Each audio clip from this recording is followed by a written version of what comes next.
Welcome to the 11th lecture of my class entitled FCE 207, Haiti, the most important country in the world. As you can tell from the title, we're going to be focusing a lot on Toussaint Louverture. And before I get started with the actual class, I want to share something with you that I'm going to be sharing with my students. It's an object which I've shown a couple times before, but I think it really bears just being appreciated. This is a bust of Louverture. You can see it says on the side here, Général. Okay, so it's not even like when he was the leader of the country. It's a depiction of him when he was just a general. There he is, and it says Haiti on the back, beautiful gold inlay. And then on the bottom, you can see here, it says 1958. Now, that was scratched in there by my father, who bought this on the docks of a boat in Haiti in 1958. So this object no one explained to me what it was. I found him to be kind of a menacing figure, so it'd always be sitting on this bookshelf. It's like, who is that guy? Little did I know it would eventually go to be one of my favorite objects. I have a lot of cherished objects, but if my house burned down, that would be one of the first things I grabbed. So that's who we're going to be talking about today. This is a college lecture, but you are not getting a college education just by watching it. As a reminder, YouTube learning is passive learning. So please get out notes, get out a notebook, pieces of paper, write things down. Try to really absorb the information if you can. My students are mostly freshmen. So that means they're like 18, 19 years old. So if you are like a real deal Haitian historian and you think this class is a little meat and potatoes, well, that's on purpose. Also, I'm not a Haitian expert. Or I'm not Haitian.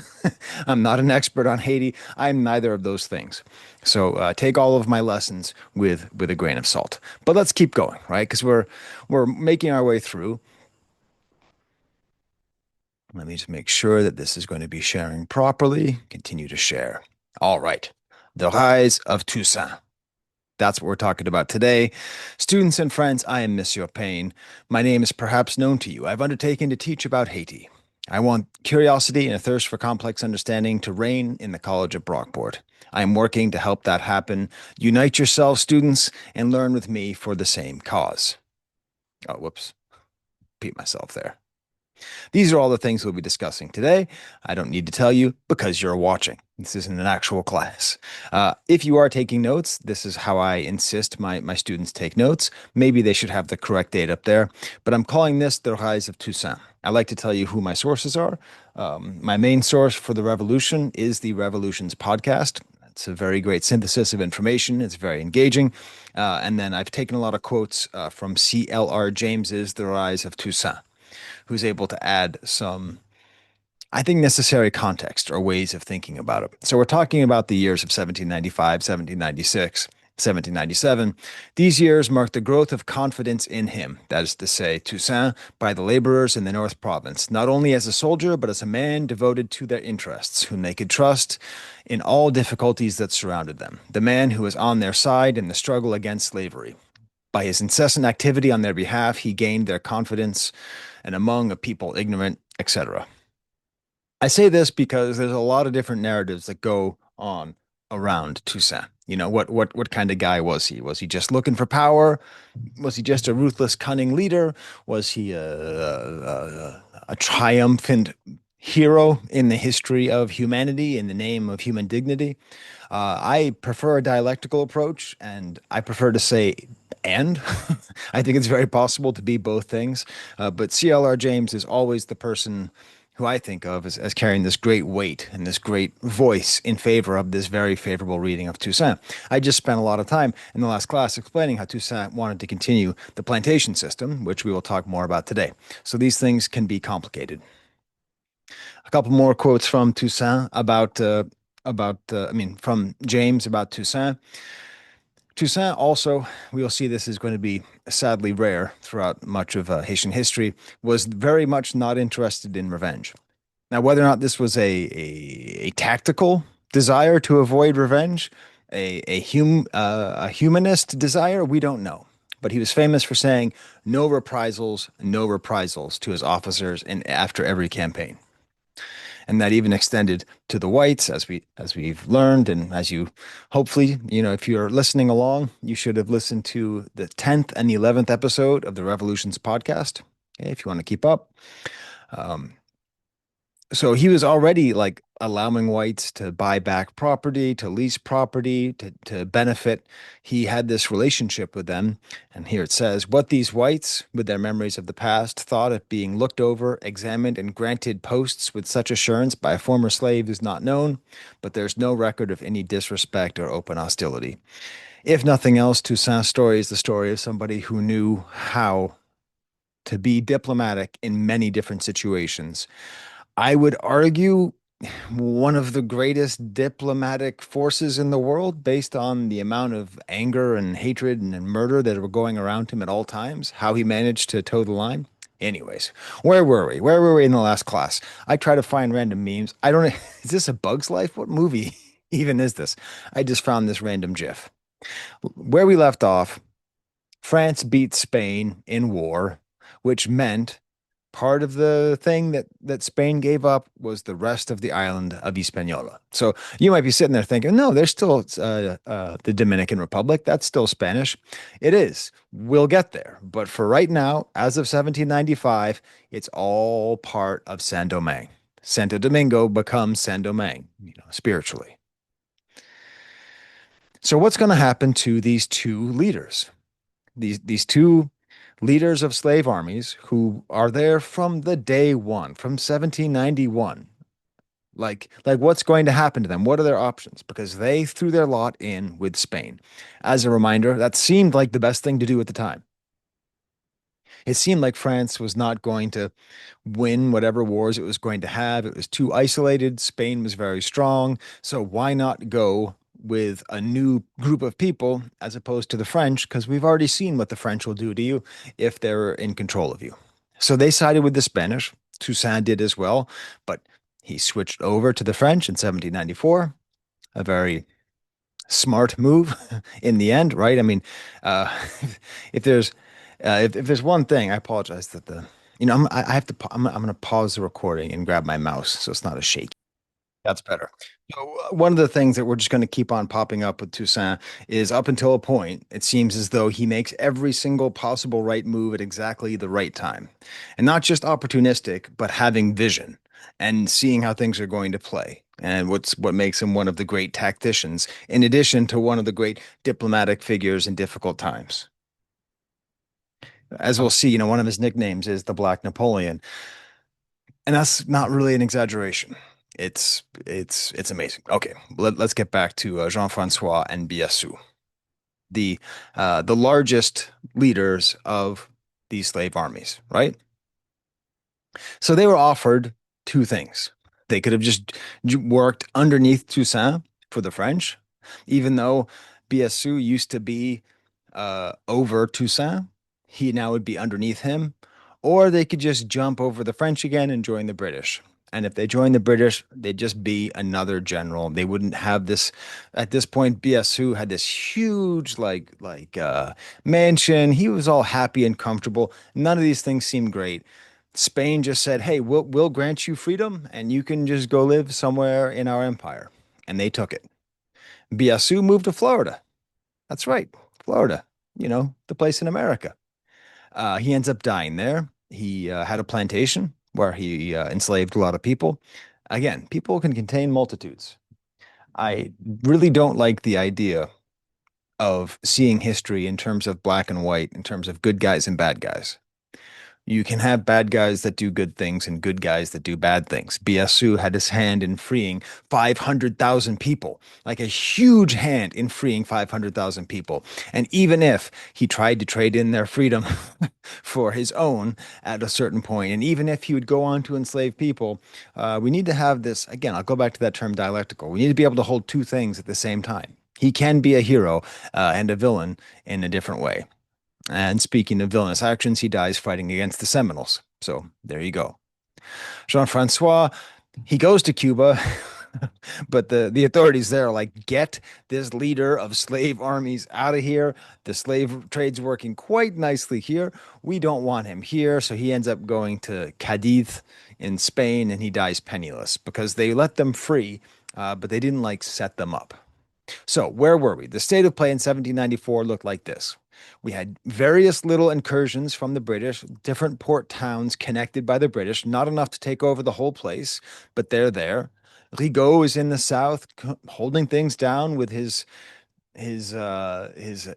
army of the south, and with that army, mostly it's colored leaders who are in charge and who are benefiting the most from a new form of plantation system, and that's what's down there. Legion of the South is what it was called. And then, of course, Governor General Laveau represents the French interest, Toussaint also. And then you have Jean-Francois and Biassou on the other side. So by the time 1795 ends, by the time we hit 1796, there's no more, that border doesn't really exist, doesn't really matter anymore. So now all of those soldiers can either join the army, which many of them did, or they can go back to the plantation. And they'd been sitting there fighting this war from the very beginning. And as Mike Duncan points out, it was a fairly bloodless end for them, considering how many times they had to use violence to assure their own freedom. The fact that they were allowed to choose where they wanted to go and how they're going to reintegrate into the island is a sort of a rare, nice story. So at this point, one empire remains. One republic grows. And one man seeks to rule. Toussaint Louverture. Okay. It's um I don't want to be cartoonishly praising him as somebody who was purely acting out of the interest of his people, nor do I want to be cartoonish in saying he was just trying to serve himself. Maybe he just knew that the only way to ensure that his people would be okay is if he was in power. Because if he's in power, that means somebody who's going to put the formerly enslaved blacks first and not the coloreds and not the whites. Whatever his reasoning is, he is trying to take over, and he has an amazing foresight and an amazing ability. So these are the French forces at this time. I think I misspelled Laveau. It's Laveaux. There's no good picture. I used a different picture before of him, but I think I got it from like Assassin's Creed has the video game has a campaign during revolutionary Haiti. I've never played that game. That sounds kind of cool. So, they're there. A guy named Vilat is there, and Beauvais. We're going to talk a lot about Vilat. There's no pictures of these people either. There's a picture of Vilat in the Assassin's Creed video game, but I've never played it. I don't like games where you got to sneak around. And then, of course, we have Rigaud down there. So let's focus on this little clash here. Laveau versus Vilat. I do a latte there because, like latte is in his name. And this is if you're a teacher out there, okay? If you're a teacher out there, this is the kind of thing you got to do. If you want students to know how to spell something, just make them say that's cringy, that's stupid. None of my students are going to spell Vilat wrong. They might get one L, but they'll get the latte at the end. I know, it's goofy. I could never get them to figure out um, how to properly spell Pétain, who was the leader of the fascist forces in France during occupied France. And they would always call him either Putain, which means prostitute, Poutine, which means poutine. Anyways, all right, let's get back to sharing. Important stuff, Sky, important stuff. So, what was Villate's problems against Laveau? Well, he wanted power, first of all. Laveau had to go off and kind of check the British in the northwest, and so he left Vilat in control of the Cap Français, which is still the biggest city in Saint-Domingue. But also, Laveau was not Creole.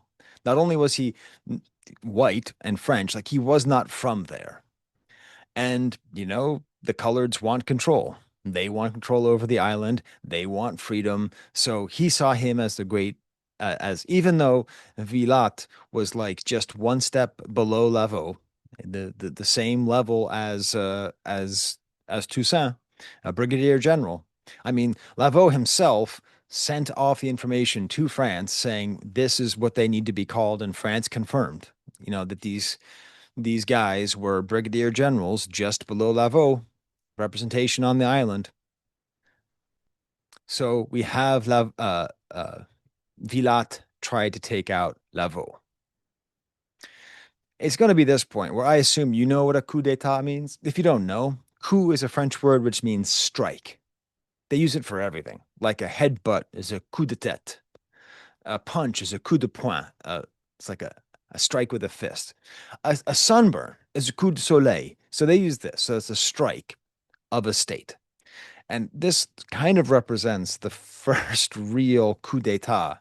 I don't I don't know if you could count the slave uprising itself as a coup d'etat, but there are a lot of coup d'etats in the history of Haiti. Way too many. I'd put up some here on the screen.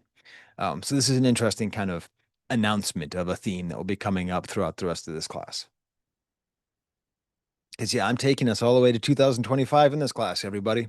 I'm going to do my best. I'm going to do my best. So Vilat is taken prisoner, right? I mean, this guy is the governor general, and he's taken prisoner by like one of his deputies. It's a military coup. The governor general is in jail. Rumors abound. Everybody keeps spreading the same rumor. Somebody's come. Okay, 1 second. I gotta stop sharing for this. Every side is sharing the same rumor. The other guys are bringing chains and they're going to lock you up.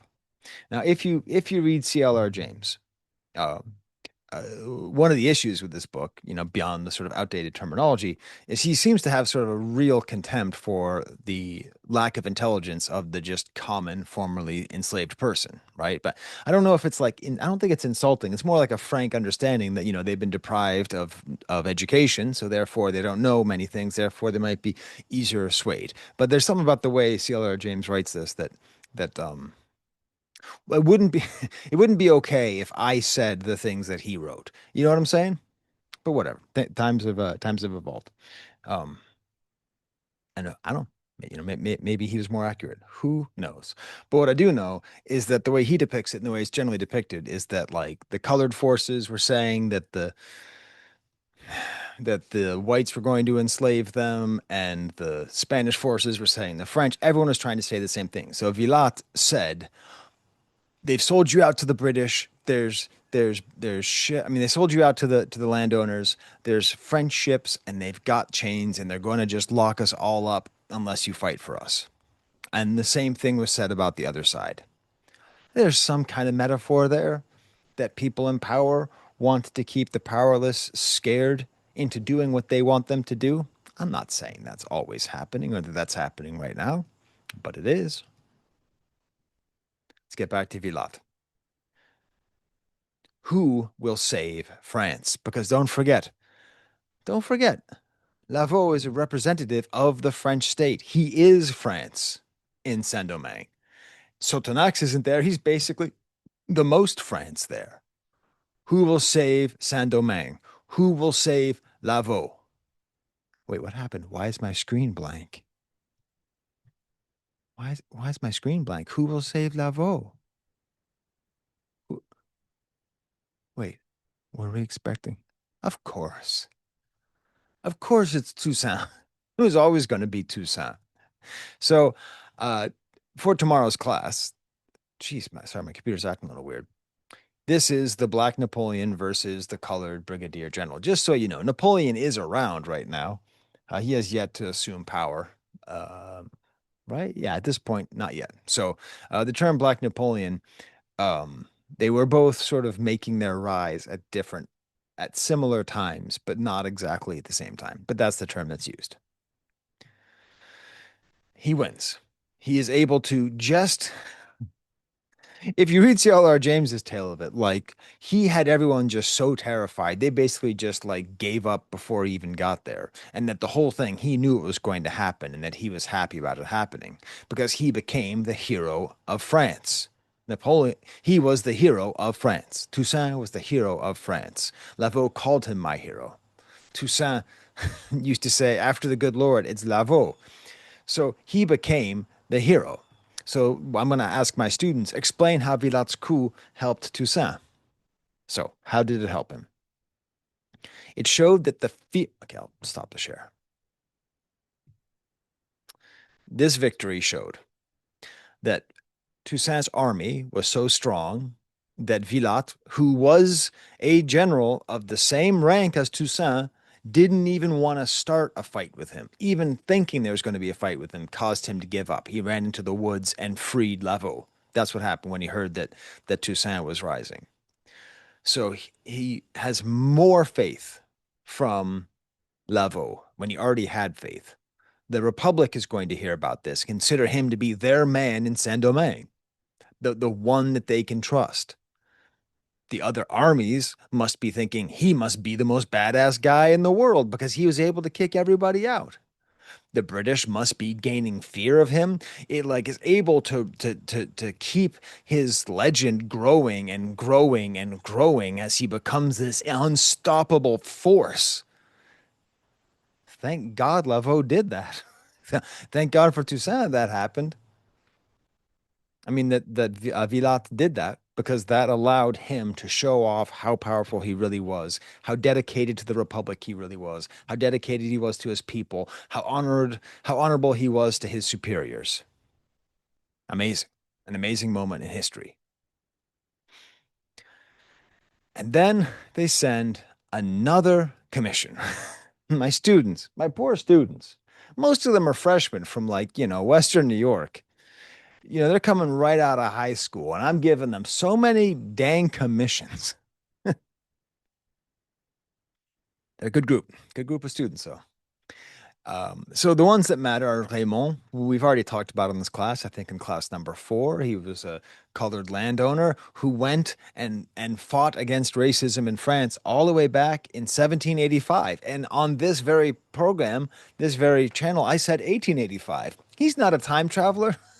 I meant to say 1785. So even before the French Revolution, even before the Haitian Revolution, he went and fought for equality between the whites and the blacks. He had a huge plantation. His family had a huge plantation. So he very much liked the slave trade, but he at least fought for that kind of equality, was a huge and important figure in France. And then, of course, Sontonax, who just left, it feels like in our story, just left after telling Lavaux that he was going to rule over the north of Saint-Domingue, but he comes back commissioned by the Third Commission to make sure that everybody understands the new rules. The new rules are it is one and indivisible. You are part of France now. There's not going to be any independence. There's not going to be any slavery. We have just codified the conservative Thermidorian forces have just confirmed that slavery is no more and will not come back. We might be sympathetic to the big whites. We might be ghouls, but we're not going to bring back slavery because there's only one France, and Saint-Domingue is part of it. And so we needed to send Raymond Sotonax to make sure that's working. But when it comes to unity, we have some issues. So the island is all French, but Saint-Domingue is a little bit divided. Rigaud, the guy down south, Rigaud the goldsmith, as I call him, he had too much independent power. He was given emergency powers to basically run things for his Legion of the South. The Legion of the South had its freedom to do what it needed to do, and it was quite useful because they had the port, Le Quai, which is kind of down here. They had all this freedom to do all of these things, and they used it to primarily bolster the fortunes. Like so Rigaud would often give the leases of the land to his very rich and powerful colored friends and associates. So like there was kind of an issue. He was the only person on the island really who seems could possibly challenge Lavaux and Toussaint. So Sontonax and Raymond decided to go down and tell him, hey, get it together. You don't have emergency power anymore. But they don't send Sontonax and they don't send Raymond. And it's not really clear why. It's not a very good decision. You'd think that Raymond and Rigaud would be unified. They're both from the South. They're both colored. They're both rich plantation owners. Instead, they just send some random white guys. Hey, remember him? That's white Y. Yeah, that's bourgeois white Y. Remember? No, bourgeois white Z, all the way back from a couple classes ago. That's the random guy. I told you the whole story. Well, he's one of the guys who goes down there. Here we go. Everybody keeps telling everybody that the slaves are trying to re-enslave, including both sides of this story. It's a colored state within a colored state. This leads to a riot and a massacre. Many of the people who were sent down were massacred. Whites were massacred in the streets.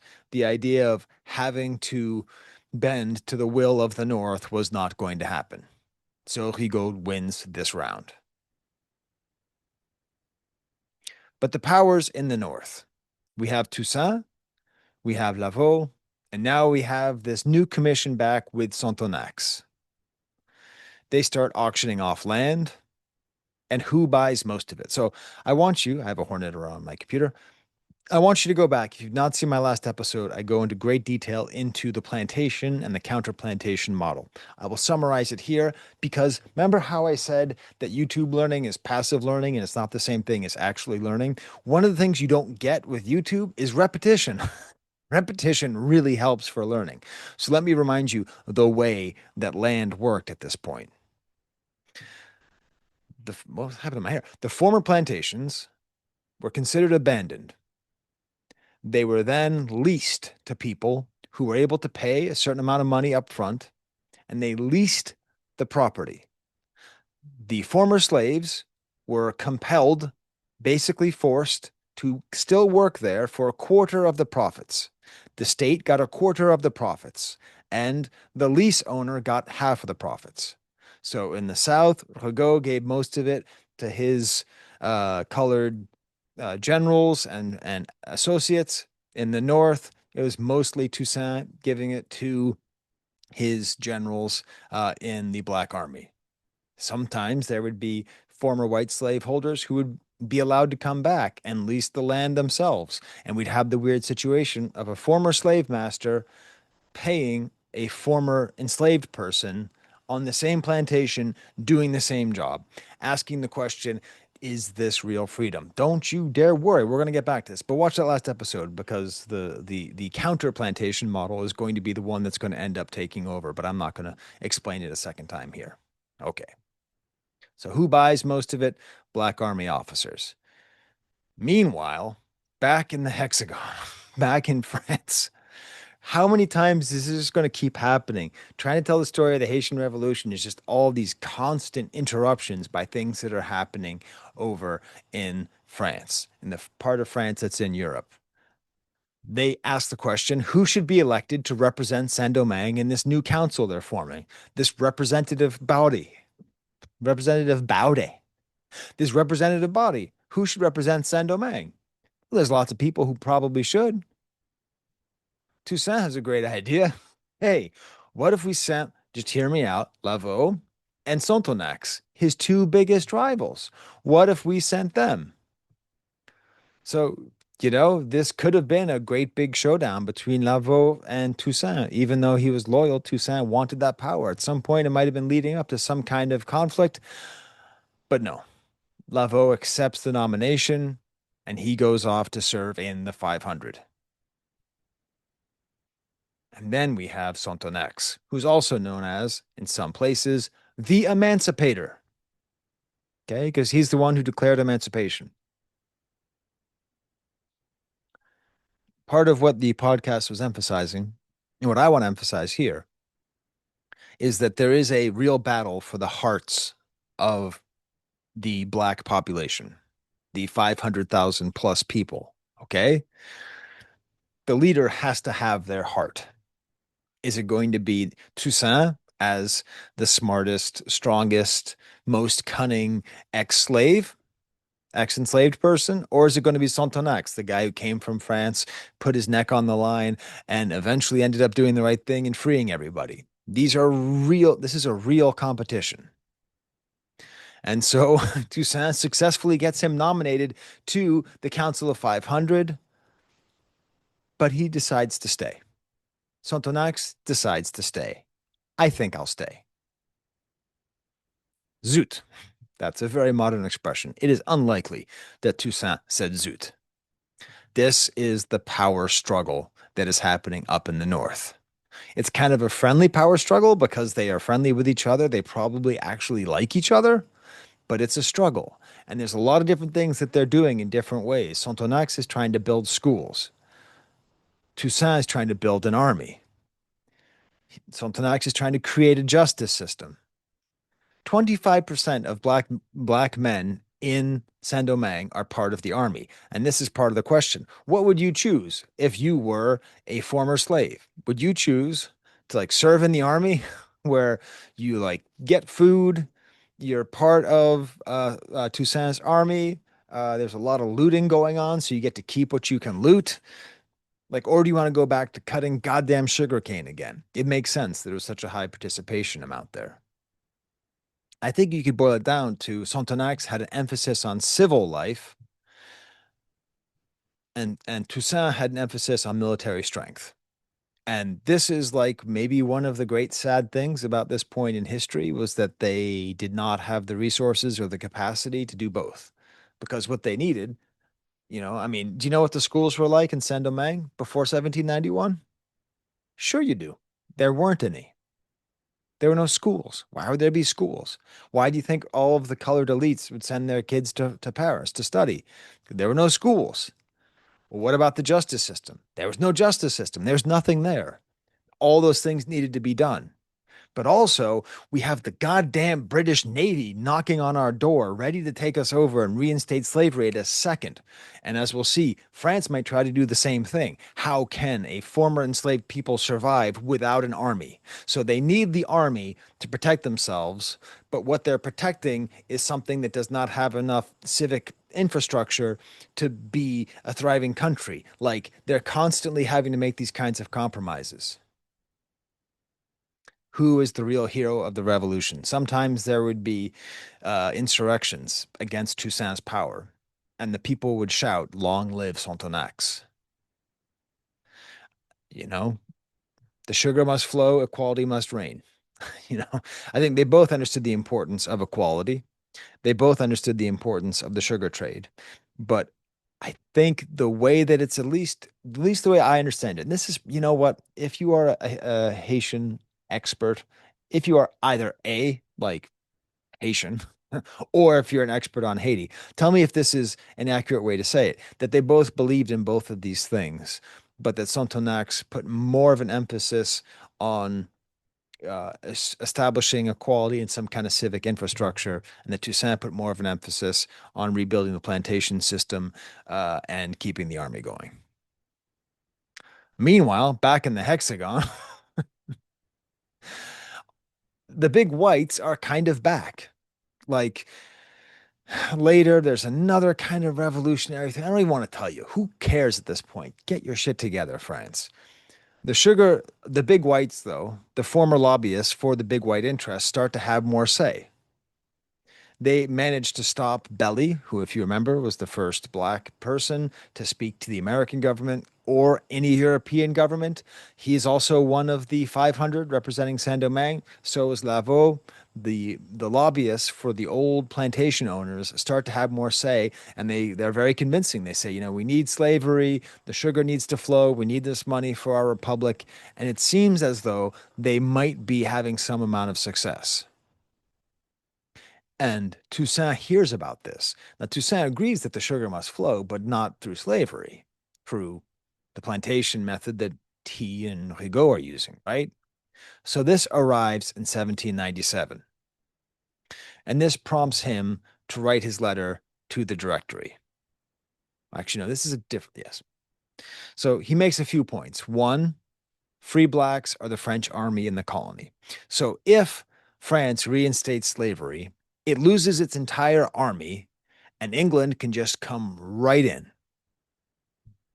Also, because of his work, because of Toussaint's diplomacy and his ridiculous amount of magnanimity towards the former enslavers, the whites were generally happy there. And he said, "You say that we're too uneducated, so then educate us. You say we're too violent. Hey, man, How many of you separated someone from their torso recently? Separated their head from their torso recently? How dare you call us violent? So this is the moment where, again, there could have been a great showdown between Toussaint and Sontonax. Uh, they apparently meet. We don't know what they say. Well, some people say they know what they say. It's in Toussaint's writing. This is what he said their conversation was. Commissioner. Here, you know what? I'll do it with the here. This will be Sontonax. Commissioner, you are too well known. The safety of the colony demands you leave for France. Let's forget all this. Let's end all this. I promise to give you all you want. I want nothing. I need neither gold nor money, nor anything at all. You must leave. The safety of the colony demands it. So you have decided to have me leave? Yes, very. So my wife is watching through the window. Hi. Yes, very much so. My dear General, how can you so roughly treat the founder of freedom? Is it not I who proclaimed it in the colony? Is it not I who made your happiness? Is it not I who defended your cause? Is it not I who named you General in Chief? Since you decided, and it's impossible to argue with you. Oh, since you've decided, and it's impossible to argue with you, I'll leave, but I'll need letters of congratulations, and I'll go to France as a representative of the people. I'll give you whatever I want, for I consider your departure absolutely necessary for the safety of the colony. Leave, and don't try to cause any upset. Leave quickly, in order that there not be any trouble. I promise no one will ever know what happened between us. But if the least disorder occurs, if you act in bad faith by fulfilling the promise you just made, I'll put you on the boat by force. So that's what Toussaint said was said. Who knows what was actually said? The crazy thing is, all this wasn't even necessary because the conservative forces recalled him back to France. So they forced him back to France. Apparently, Toussaint sent a letter saying that Sontonax was anti-Republican and that he wanted to kill all the white people. Uh, this could just be more gamesmanship on Toussaint's part, trying to keep a potential because he went away once and he came back. I don't know. And trying to explain that he is the white ally. But that's the main thing he's trying to communicate to France, that the best friend that white French people have is Toussaint Louverture. Meanwhile, in the hexagon, the big whites were kicked out of the 500. Belly and Laveau are now speaking and defending Toussaint's vision. Like they're still there and they love Toussaint. Sontonax is recalled, but fortunately, in between the time of him being called back by the conservative forces, when he came back, he probably would have been thrown in jail, maybe killed. Who knows? By the time he gets back, the 2 months on the dang ocean that he gets back there, everything changes again. And now he is free to just go die in peace. And I think he went and did something in Spain, in Coruña, but I don't really know. So hopefully my friend will tell me because he's from Coruña and he's a professor with me. But also around this time, before even knowing that there was this shift back to something more reasonable, Toussaint writes his letter about freedom. And this is one of the central points in human history, certainly one of the central points in Haitian history. It is this revolutionary leader describing the importance. He didn't know it wasn't necessary. Okay, he hadn't heard that the big whites were no longer trying to restart slavery. But you have to remember, he just heard. The last thing he heard was the French 500 are seriously considering reinstituting slavery. So this is how he responds.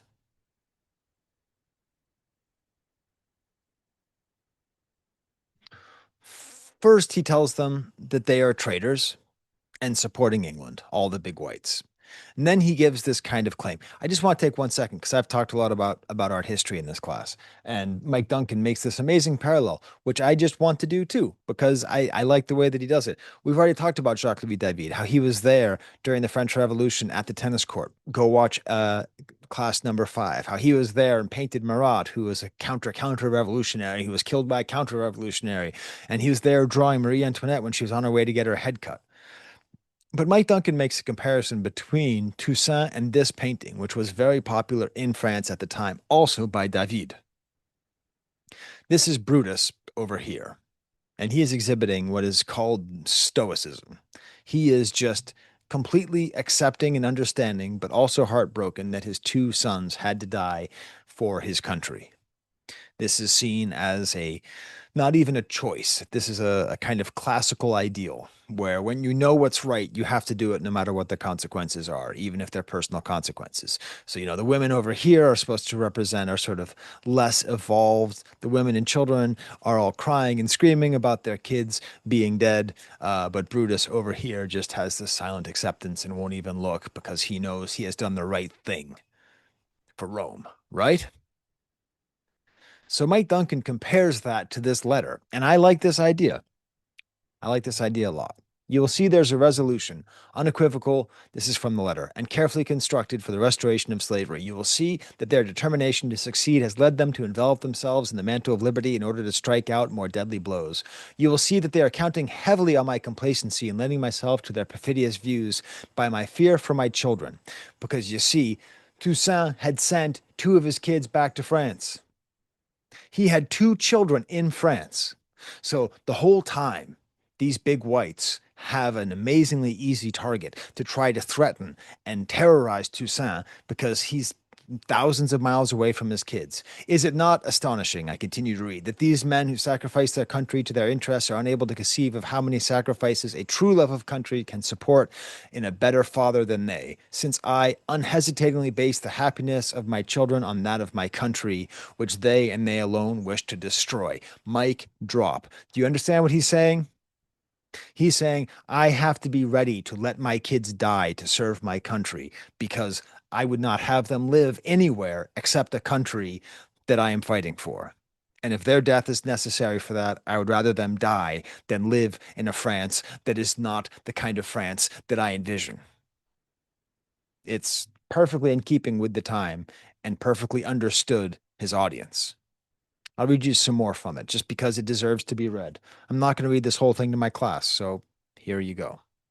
The attempts on liberty which the colonists propose are all the more to be feared because it is with the veil of patriotism that they cover their detestable plans. We know that they seek to impose some of them on the French government by illusory and deceptive promises, in order to see renewed in this colony its former scenes of horror. My attachment to France, my knowledge of the blacks, make it my duty to not to leave you unaware, either of the crimes which they contemplate or the oath that we renew to bury ourselves under the ruins of a country revived by liberty rather than suffer the return of slavery. Those who call for a return to slavery on this island are blind. They cannot see how their detestable conduct can be the signal of new disasters and irreparable misfortunes, and far from making them regain what in their eyes liberty for all has made them lose, they expose themselves to a total ruin and the colony to its inevitable destruction. Do they think that men who have been unable to enjoy the blessing of liberty will calmly see it snatched away? They supported their chains only so long as they did not know any condition of life more happy than that of slavery. But today, when they have left it, if they had 1,000 lives, they would sacrifice them all rather than be forced into slavery again. But if, to reestablish slavery in Haiti, this was to be done, then I declare to you it would be to attempt the impossible. We have known how to face dangers to obtain our liberty, and we shall know how to brave death to maintain it. Legitimate goosebumps going on there. Thank you, Monsieur Louverture, for that. I'll just read the ending again because that's the most famous part. Do they think that men who have been able to enjoy the blessing of liberty will calmly see it snatched away?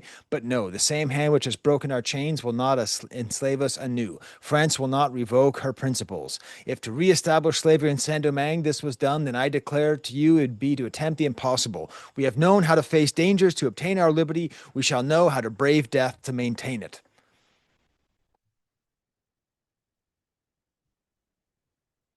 What does CLR James have to say about this? I'm reading a lot to you, right? But you're watching me talk about a college class on YouTube. So you're going to have to deal with me read the words of CLR James, who I think puts this better than anybody. And I love this because I like how Mike Duncan is pairing Toussaint with David and with Stoic philosophy and with classicism in the same way that C.L.R. James is trying to do this, that we're talking about people who did not have access to the halls of power, to education, who managed to recreate their values, their wisdom from nothing. Pericles on Democracy, Paine on the Rights of Man, the Declaration of Independence, the Communist Manifesto.